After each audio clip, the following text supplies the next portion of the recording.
Aïe, salutations bande de Yule, c'est le Don. Comment ça va? J'espère pour vous que ça va bien. Pour ma part, je vais plus que bien. Content de vous retrouver pour une nouvelle vidéo et avant toute chose, un immense merci à vous pour les retours et l'engouement que vous avez créé sur la dernière vidéo. Vous avez pété absolument tous les scores. Il y a eu tellement d'avis différents que dire que c'était enrichissant et vraiment peu de choses. Comme quoi, heureusement qu'il y a le confinement, sinon je n'aurais pas pu répondre à tout le monde. Maintenant, je me dois de retourner toute la force que vous me donnez. Une vidéo, 3 prédictions justes. J'ai une nouvelle fois imposé ma supériorité en termes de prédictions, alors on va essayer de continuer comme ça. Je souhaite la bienvenue aux nouveaux abonnés, j'ai beau vous dire de ne pas vous abonner pour ne pas être spoilé, et vous continuez de venir par vagues de centaines, alors ne m'en voulez pas. On n'oublie pas de remercier Scantrad pour les traductions et pour publier mes artworks. Sur ce, j'ai peut-être été absent pendant longtemps, mais ça ne m'a pas empêché de cogiter dans mon coin, et j'étais particulièrement pris par la production de ma fanfiction. Je rappelle que c'est un crossover entre Bleach et Demon Slayer, manga dont la fin est imminente et je suis un peu dégoûté. C'était une bête de manga, il faut se le dire. Et à l'heure actuelle, je suis en train d'écrire le script du 4e chapitre. Je publierai très bientôt tout mon travail sur le site de Manga Draft et je vous enverrai un lien. Pour le coup, j'ai hâte d'avoir vos retours. Je me suis lancé dans ce projet non seulement parce que j'ai une histoire à raconter, mais aussi pour accumuler de l'expérience, pour ensuite me lancer dans la production de mon propre manga et Inch'Allah, je me fais éditer.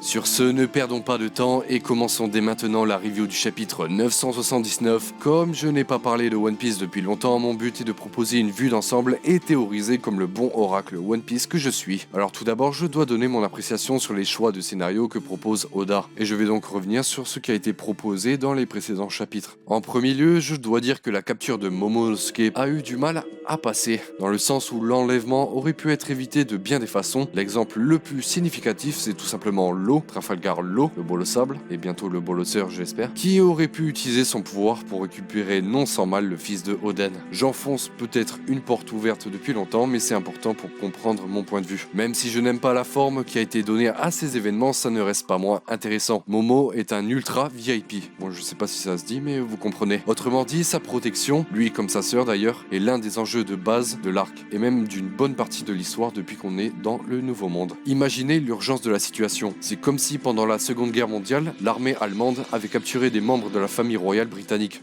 par exemple. Et il faut se dire qu'avec de tels prisonniers, on peut faire chanter n'importe qui. Sous la menace, on peut imposer beaucoup de choses à ses ennemis. Et c'est même l'une des plus viles stratégies de guerre qui puisse exister. Admettons qu'à un moment précis, Momo se retrouve entre les mains de Kaido ou de Roshi, le jeune garçon dans une main et l'autre dans le calbar, et l'un des deux colosses demande au Faux Rouge de faire seppuku ou alors tout simplement de se rendre. Parce que Kaido a bien expliqué qu'il voulait avoir les Faux Rouges vivants pour leur poser des questions sur Oden et les secrets du monde. Alors dans ce cas, comment sont censés réagir les membres de l'Alliance? Dans ce genre de situation, c'est compliqué. Et ça pourrait être complètement dramatique et j'adore le drama. Et c'est pour ça que je pense que Oda va tout faire pour faire perdre du temps à Konjuro et Momonosuke pour qu'une situation aussi extrême n'arrive jamais. Et là, on vient au point primordial de cette première partie de vidéo, c'est tout simplement que je trouve que c'est beaucoup trop facile pour l'Alliance et les Mugiwara. Beaucoup trop facile. Après, c'est expliqué dans ce chapitre que Kanjuro est encore pris pour un ennemi par l'armée de Kaido, ça fait sens, et sans ça, ça serait à mon goût vraiment pas ouf en termes de scénario. C'est le genre de justification que j'attendais. Bon, du coup, dès maintenant, comme je n'ai pas fait de vidéo auparavant, je n'ai pas pu m'avancer sur ce sujet-là, et donc proposer mon point de vue, mais à partir de là, on peut dire que ça passe. Maintenant, est-ce que Momonosuke va réussir à s'en sortir? On a vu qu'il voulait prendre un poignard pour se défaire de ses liens, mais quand on y pense, s'il savait utiliser son smile de dragon et arriver à voler comme le fait si bien Kaido, tout de suite, ça irait beaucoup mieux, parce que le simple fait de se transformer peut avoir une incidence sur les entraves qu'il a sur lui. Et jusqu'à maintenant, on a vu qu'il se transformait en dragon dans les situations de stress, et quand ce stress arrive à son paroxysme, il est capable de voler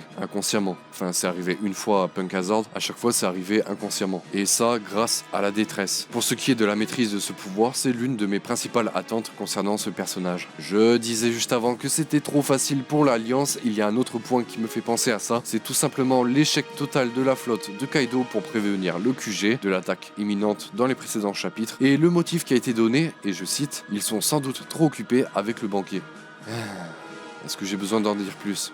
Bah oui, forcément. Mon ressenti est tout simplement que pour l'instant, je ne ressens pas le danger, j'ai même pas l'impression qu'une grande guerre se profile, et pour cause, Orochi, le shogun de Wano, je n'ai pas besoin de le présenter, est la parfaite illustration des gens qui ne croient pas au risque zéro. Et pour l'instant, l'organisation de Kaido, et plus précisément la sécurité mise en place, ne donne même pas l'impression qu'il s'agit d'un empereur. Le problème est que même si ils prennent en considération le fait que l'Alliance n'est pas censée attaquer, eh ben la sécurité, il faut aussi qu'elle fonctionne pour les attaques extérieures, les autres Yonko par exemple. Après on peut dire que je divague un peu parce qu'il y a quand même 2 empereurs au même endroit, 2 équipages, 2 organisations plus ou moins complètes, et donc on peut se laisser penser que les mecs et les dames sont plutôt sereins. Et encore une fois, comme pour le cas de Momo, même si je n'aime pas la forme, ça reste quand même intéressant. Je m'explique. En considération des points que j'ai cités, tout semble indiquer que Oda veut absolument nous montrer une attaque surprise qui fonctionne, comme pour la Tea Party en somme. Donc Oda met tout en place pour que ce soit facile pour les Mugiwara et les autres, et ainsi laisser place à une entrée en scène théâtrale pour l'Alliance. Ce qui me laisse penser qu'on verra Orochi péter un câble en découvrant ce qui se passe ou se prépare. Il pourrait même se faire blâmer par Kaido ou autre pour avoir fait trop confiance à Konjuro, à savoir le traître. Et à mon sens, si l'attaque surprise fonctionne, ça a de grandes chances d'arriver. Et ça pourrait même être un bon prétexte pour tuer Konjuro, ce fils de chien. Maintenant, les points qui pourraient aller à l'encontre de cette théorie, et oui, je donne des contre-exemples parce que c'est la science d'une bonne théorie. On a vu que Jinbei et Robin, d'ailleurs tous les charros qui s'excitent sur elle, on vous voit, hein.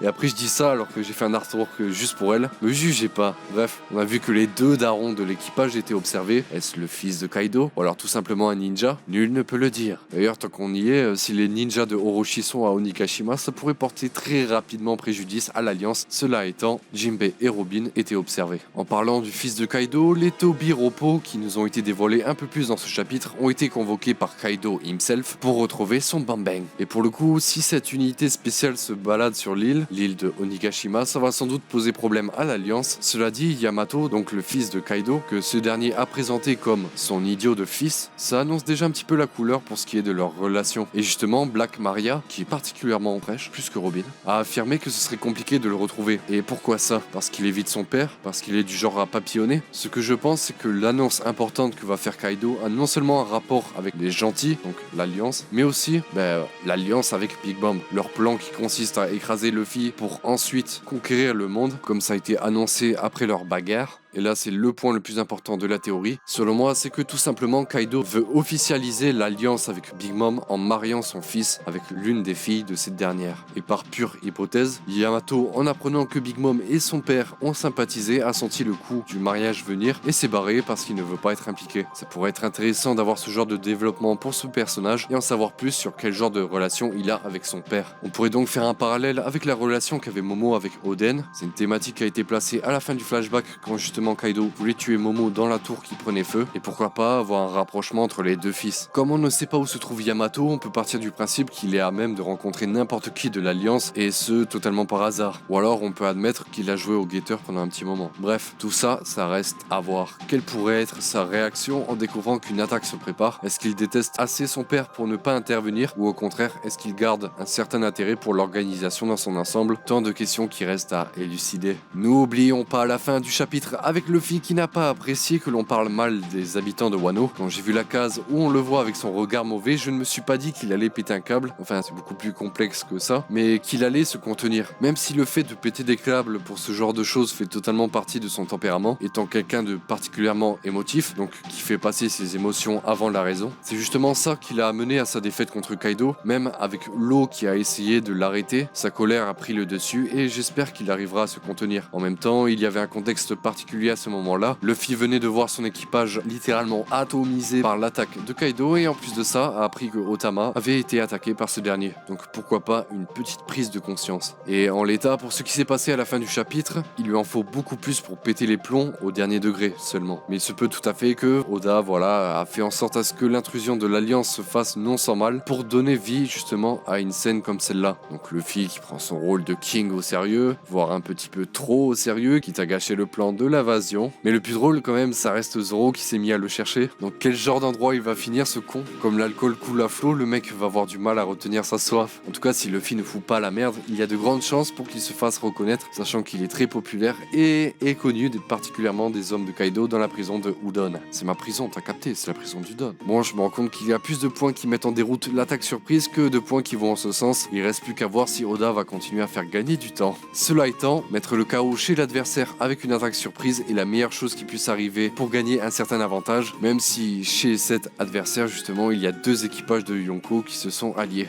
Avant de conclure, je dirais que j'ai bien aimé ce chapitre, les interactions entre les Mugi puis la discussion entre les grosses têtes de l'équipage de Kaido m'a intéressé. Ben oui, c'est non seulement intéressant mais surtout drôle. Alors les grandes questions restent: combien de temps l'Alliance va garder sa position non compromise? Est-ce que Oda va faire gagner du temps? Est-ce que Luffy va péter un boulon? Étant donné que ça correspond à son tempérament, il faudrait qu'un personnage extérieur intervienne et l'incite à faire autre chose. Et si par miracle, et je dis bien par miracle, Zoro arrive à le trouver sans se perdre, juste parce qu'il arrive à sentir l'alcool, ça pourrait être énorme. Et je suis quasiment sûr que ce petit élément aura une incidence sur la suite. C'est obligatoire. Sur ce, je vous attends dans les commentaires. Il y a toujours quelqu'un pour donner des éléments qui ne sautent pas forcément aux yeux et qui peuvent tout changer au raisonnement. Alors qui sera cette personne? Une dernière chose, pour le prochain chapitre, je compte faire un artwork avec tous les membres de l'équipage en mode méchant, entre guillemets, avec les tenues qu'ils ont actuellement. Si vous avez des suggestions pour un prochain artwork, je suis preneur. Ça pourrait être intéressant de à chaque fois, chaque semaine, avoir un petit défi à réaliser. Du coup, c'est plus qu'intéressant. C'est sur ça qu'on va se laisser. Ne vous abonnez surtout pas à la chaîne pour ne pas être spoilé. Je suis le MDR,